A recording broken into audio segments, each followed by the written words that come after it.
சுவாமி அமிர்தகடேஸ்வரர் எப்படி வந்தார்னா, பார்க்கடல்ல அமுதம் கடையும் போது முதலில் வந்தவள் மூத்த தேவி. மூத்த தேவிக்கு 27 பேர் இருக்கு.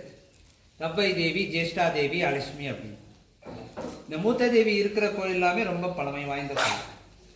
இவங்க நம்ம கோயில்ல முருகப்பெருமானுக்கு முன் சைடுல தவ்வை தேவிங்கிற பேர்ல இருக்காங்க.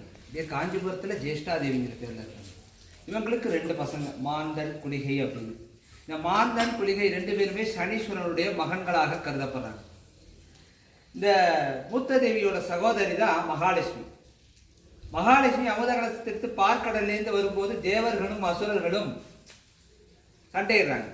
தேவர்கள் தான் மட்டும்தான் பருகணும், வேற யாருக்கும் தரப்படாது அப்படின்னு சொல்லிட்டு அந்த அசுரர்களை ஏமாற்றி இவங்க விநாயகர் பெருமாள் கூட ஒரு படைத்தல் தொல்லி செய்யாம இலைய போடாம இவங்க இலையில போட்டு உட்காந்து சாப்பிட்ற மாதிரி ஒரு. அப்ப பாத்தீங்கன்னா விநாயகர்